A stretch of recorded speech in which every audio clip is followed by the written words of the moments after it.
Estimados amigos, una vez más aquí en su programa Plataforma Democrática, aquel que nos permite analizar los distintos aspectos de la realidad política nacional desde una perspectiva plural y entendiendo todos aquellos elementos que quizás no tenemos en otra suerte de versión periodística. En esta oportunidad nos acompaña Juan Cheput, toda vez que Vitocho, Víctor Andrés García Belaúnde, por razones de fuerza mayor, no se encuentra en nuestro país. Vamos a conversar entonces sobre los temas más importantes, recordándoles a todos ustedes que este programa se transmite por VHTV y el Cable Más y las redes sociales de la Coordinadora Republicana. Indudablemente, Juan, el suceso que está hoy en movimiento, conmoviendo al país, es el enfrentamiento entre una decisión judicial y lo que el Congreso tiene que hacer para dar cumplimiento a sus tareas regulares, entre ellas elegir al Tribunal Constitucional. Como saben los amigos que nos escuchan, el día de ayer, de modo sorpresivo y en una celeridad que no tiene parangón, el tercer juzgado en temas constitucionales no solamente admitió la demanda de amparo solicitada no por ningún concursante, no por ningún postulante que pudiera haber afectado su derecho, sino por un ciudadano cualquiera que asumió el nombre de todos nosotros y consideró y estimó que su derecho a tener una justicia limpia, lo digo entre comillas, era motivo suficiente para poder sostener esta demanda de amparo. Lo grave es que el juzgado la tramitó violentamente y no solamente eso, sino que admitió también concederle una medida cautelar ordenándole al Congreso que paralice sus funciones y no cumple entonces con la elección del Tribunal Constitucional. El Congreso felizmente ha rechazado con dignidad y ayer anunció a través de sus portavoces que de todos modos se llevaba adelante la sesión e iba a cumplir con renovar al Tribunal Constitucional si se tiene en cuenta que 6 de los 7 miembros tienen su mandato vencido, el cual dura 5 años, y muchos de ellos están por más de 7 años, es decir, más de 2 años, estos señores están ocupando un puesto que ya por derecho no les corresponde, y si bien hay una norma transitoria que permite hasta que se nombre el siguiente esta situación que es anómalo, imagínense ustedes amigos, un alcalde que prolonga su mandato, un gobernador que pretende perpetuarse en el cargo de esta manera, es inadmisible que pasen 2 años o más en algunos casos y que esta gente todavía siga siendo, entre comillas, los guardianes de la Constitución. Por eso es que se ha generado una profunda crisis y sobre eso vale la pena conversar.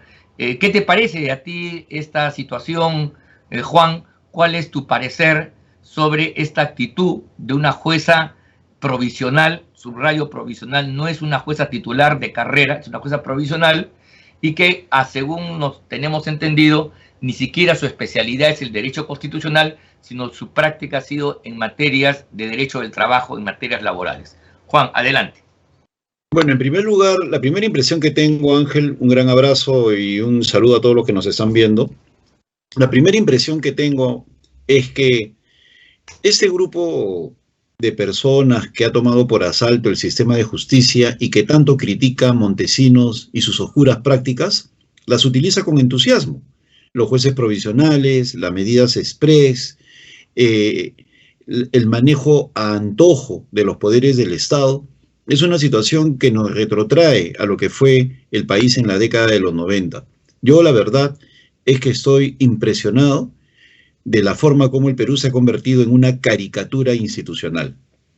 Gracias a estos individuos que han invadido el sistema de justicia, que pretenden manejar a su antojo al Congreso de la República y que han hecho del Poder Ejecutivo un elemento, un conjunto de ministerios manejados por un titiritero mayor que los empuja en un sentido u otro según sean los titulares de los medios de comunicación. El Perú se ha convertido en una caricatura institucional. La verdad es que es impresionante que la elección de magistrados del Tribunal Constitucional y el propio funcionamiento del Tribunal Constitucional dependa hoy en día de lo que diga una jueza de primera instancia. Es realmente impresionante. Y como tú bien dices, encima provisional, encima especializada en derecho laboral y encima una persona que nadie sabe cuál es su trayectoria en materia jurídica. Esa persona determina que todo un tribunal constitucional y todo un Congreso de la República dependan de su medida cautelar. El Perú es, en síntesis, una caricatura. Pero hay antecedentes.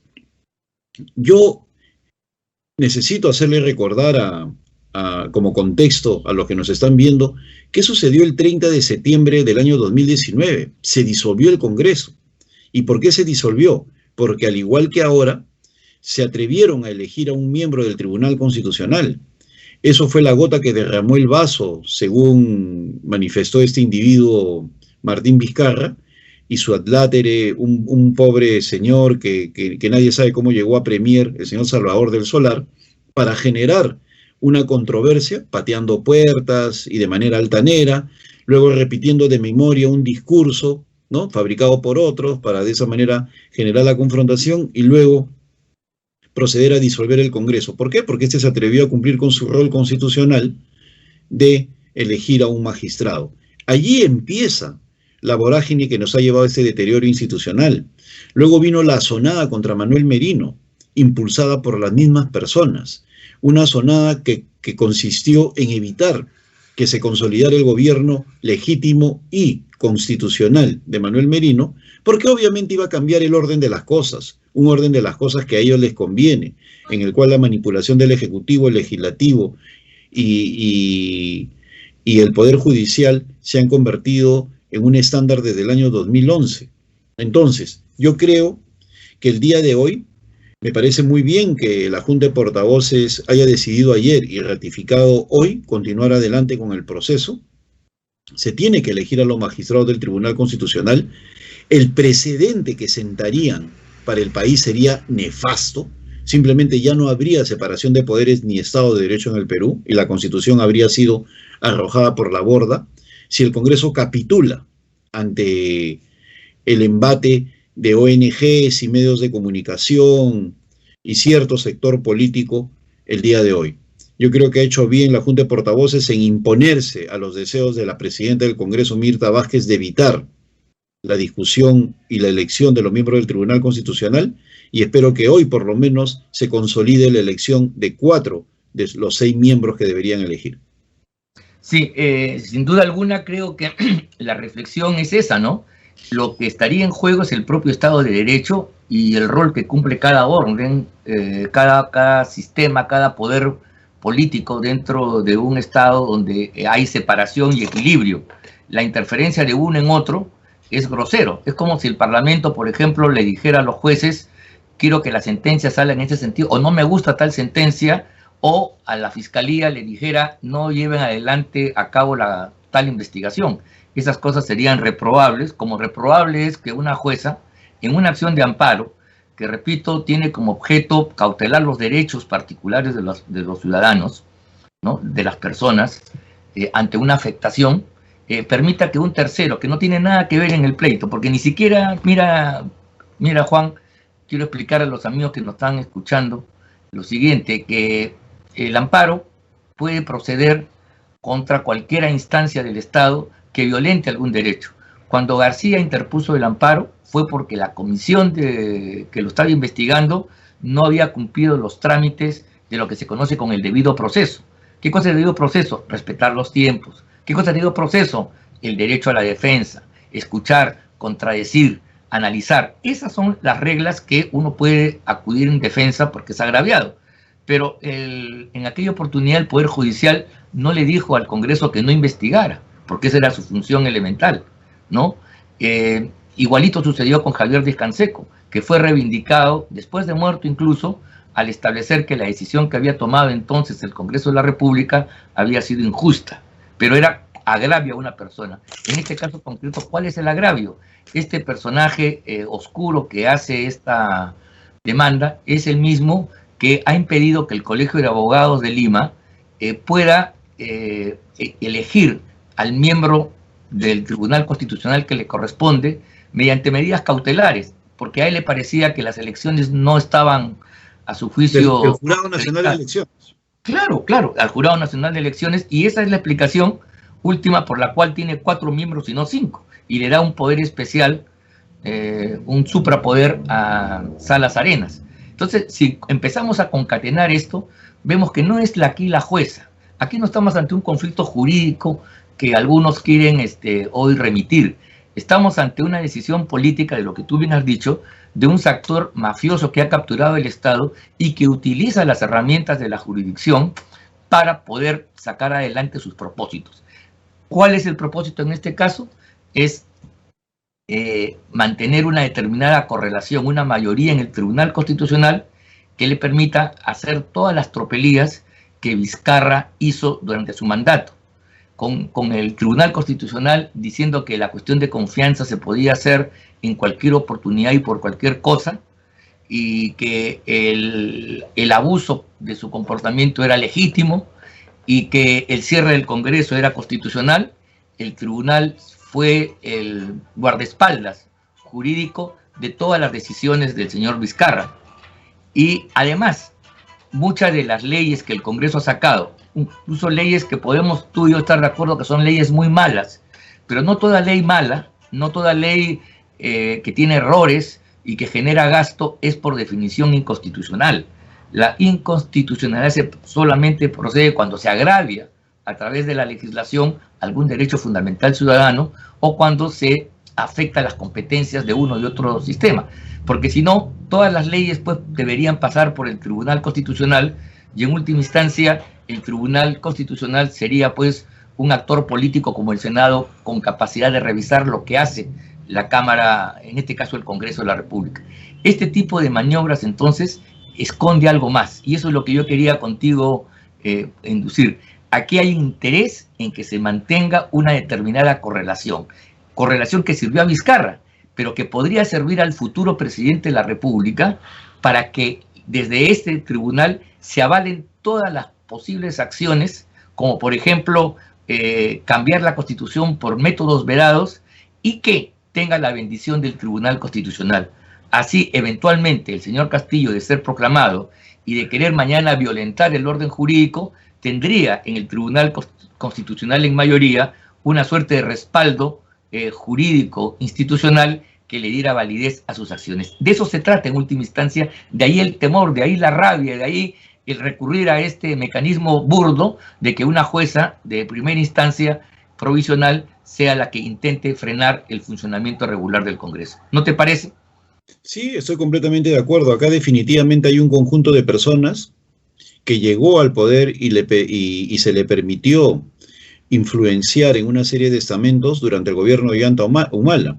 Tuvieron sus inicios durante el gobierno de Toledo, hubo un paréntesis, un interregno durante el gobierno de Alan García, de ahí el odio que le tenían a Alan García, y luego volvieron con fuerza durante el gobierno de Ollanta Humala y han venido trabajando sistemáticamente en los sectores educación, salud, y luego han ido penetrando el sistema de justicia hasta el punto de que han podido diseñar una estructura afín a sus intereses con una Junta Nacional de Justicia que está copada por elementos que llegaron con el humalismo, que han sido personajes afines a Ollanta Humala y por lo tanto a este sector, y ahora que pretenden obviamente atar de brazos, de manos al Congreso para evitar que se cambie a los miembros del Tribunal Constitucional.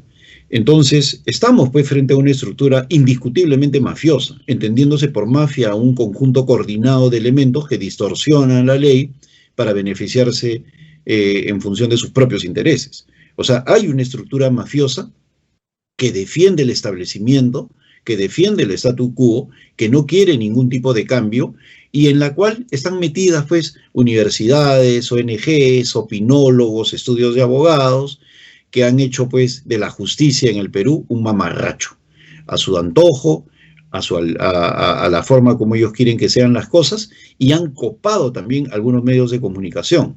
Entonces, acá definitivamente hay una suerte de dictadura desde el año 2011 que es necesario romper, y que utiliza todo lo que critica. O sea, utiliza los usos y procedimientos de Vladimiro Montesinos, un elemento corrupto que está en la cárcel, para que ellos en la actualidad hagan exactamente lo mismo, poniendo jueces a la medida, utilizando a personajes de segundo o tercer nivel para hacer denuncias, yendo en contra de todo aquel que se constituye en un adversario político y que pueda salirles al frente, empezando una persecución política de aquellos adversarios que han osado levantar una voz en contrario, es decir, judicializando la política y poniendo en contra de la opinión pública a sectores que pueden tener posiciones antagónicas. Si tú o yo hablamos en contra de lo que ellos dicen, de inmediato las redes sociales, los medios de comunicación empiezan no un debate, sino una descalificación con el objeto de que predomine el pensamiento único que ellos defienden. Entonces, ante ellos hay que enfrentarnos. De nuestra parte está el coraje y la verdad. No es primera vez que nos enfrentamos en minoría contra este tipo de gente. Han cambiado los actores, los usos y métodos siguen siendo los mismos. Y lo que pasa es que al frente no hay liderazgo político, que yo creo que es otro de los temas que deberíamos tratar. Keiko Fujimori lamentablemente no tiene la categoría política como para salirle al frente a estas personas. Hemos visto ayer el papelón de este abogado de apellido Castiglioni justificando esta medida y diciendo que el Congreso tiene que acatarla. O sea, ¿de cuándo acá se ha convertido en constitucionalista este individuo que va en contra de lo que significaría la función constitucional del Parlamento? Y le han puesto un micrófono para que se despache. Entonces, este señor está con Keiko Fujimori, está con los demócratas, está en una posición constitucional o está en contra o es un topo, ¿no? ¿Qué es lo que pasa con este señor Castiglioni y por qué ha actuado de esa manera? Es algo que en algún momento se sabrá. Pero independientemente de ello, la falta de deslinde de parte de Keiko, la forma como está enfrentando este avasallamiento de los diversos poderes del Estado, el sistema electoral, el poder judicial, el poder legislativo, el silencio de sus congresistas electos, ¿no? Subrayo, es verdaderamente llamativo. Y el silencio de lo que ella llama un Estado mayor, ¿no? Quienes la rodean, mucho más llamativo. Entonces, en ausencia de liderazgo político, suceden ese tipo de cosas.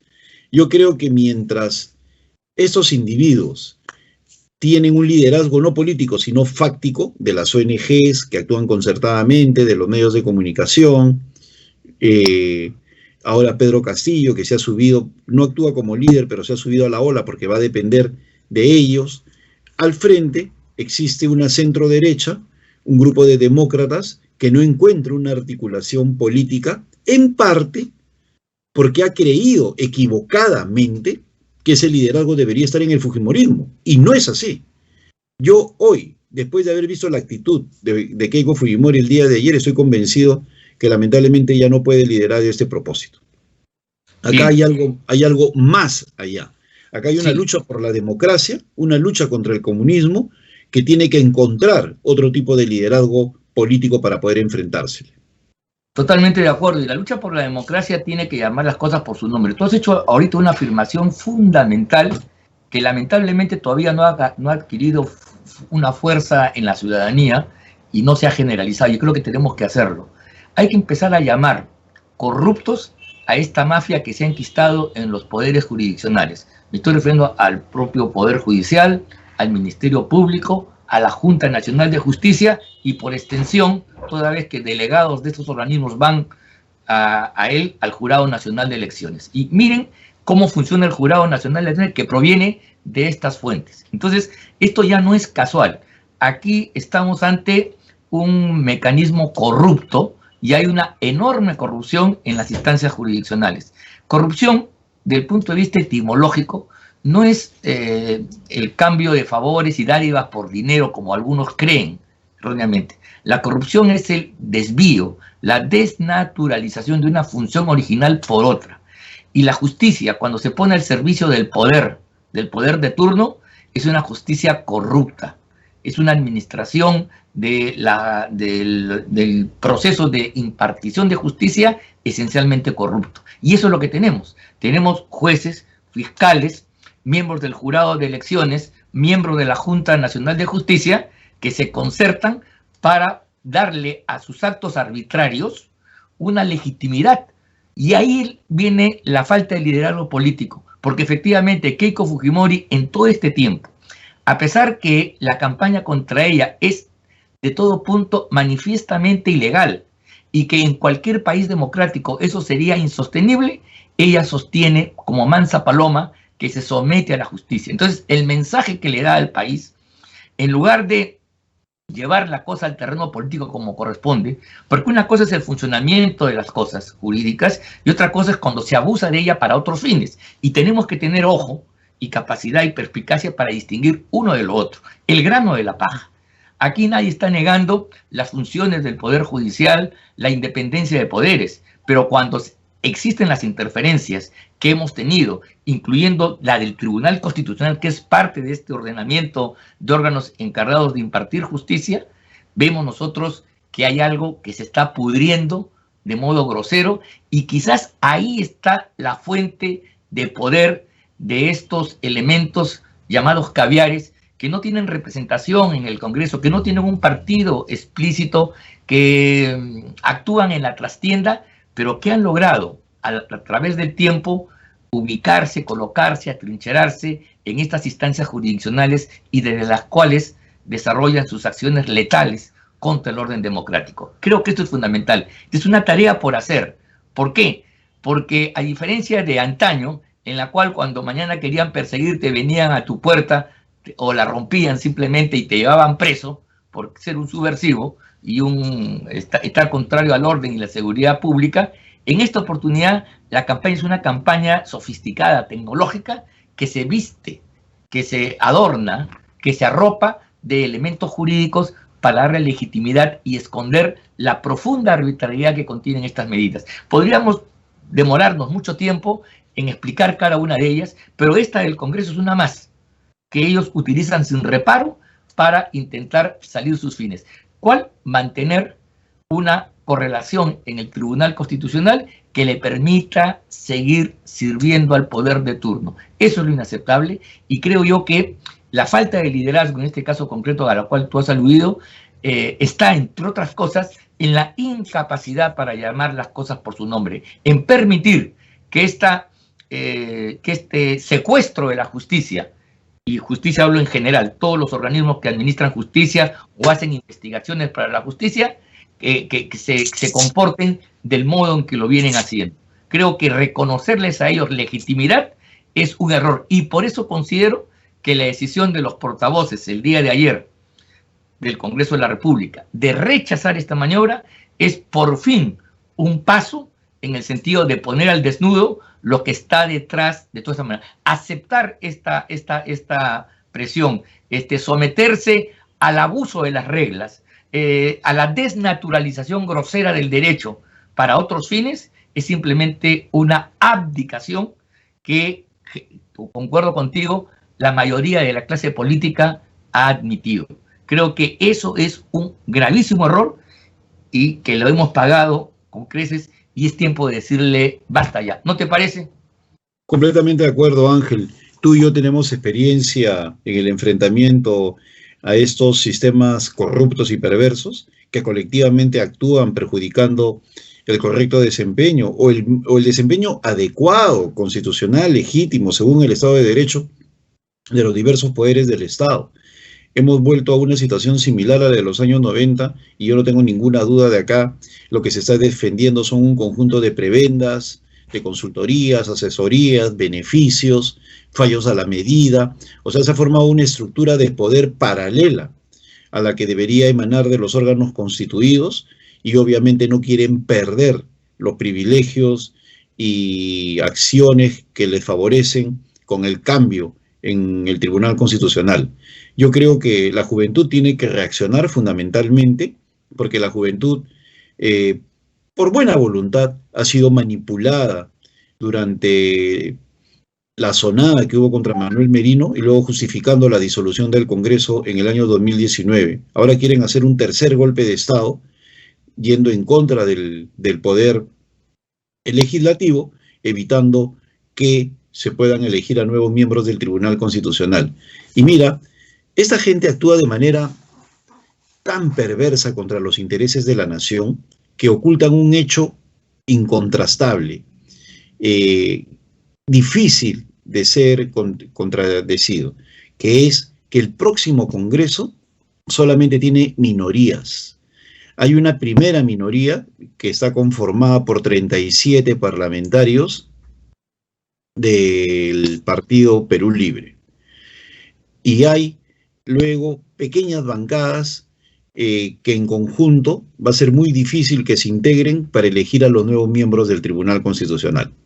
Bastaría con que la coalición vizcarrista o del Lagarto, ¿no?, conformada por Somos Perú, por Juntos por el Perú y los señores de Perú Libre, ¿no?, se junten junto con un puñado que salga de por ahí de traidores que nunca faltan, para que no se pueda llegar a los 87 votos que se necesitan para cambiar a los miembros del Tribunal Constitucional en el próximo Congreso.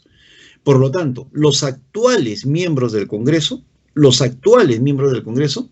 permanecerían durante 5 años más. Si alguno, por diversas razones que Dios no lo quiera, tiene que alejarse, me refiero a las razones naturales, ahí sí colocarían de repente a un amigo, a uno a la medida de ellos, para que de esa manera pueda seguir funcionando el Tribunal Constitucional. Porque otra cosa que hay que resaltar acá es la forma como actúa esta gente corrupta, ¿no?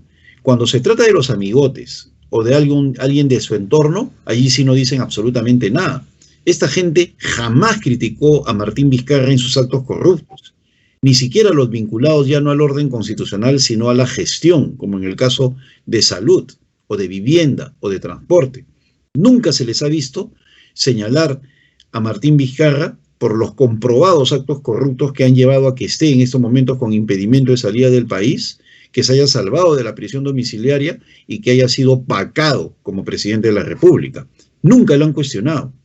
Y yo creo que allí podemos ver la categoría de esta gente, que se ha apoderado del país desde hace mucho tiempo, que no quiere que cambien las cosas y que simplemente están actuando en función de sus propios intereses, utilizando todavía a un sector de los medios de comunicación que torpemente siguen siendo dóciles ante el embate de esta gente, a la cual creo yo hay que empezar a desenmascarar y poner al frente como enemigos del país para que se develen en su correcta dimensión, la dimensión corrupta de sus actos. Entonces hay que salir al frente y dejar de estar en una posición defensiva con estos elementos que han hecho de la justicia un instrumento político para acabar con sus adversarios. Hoy puede ser Keiko, mañana puede ser cualquiera.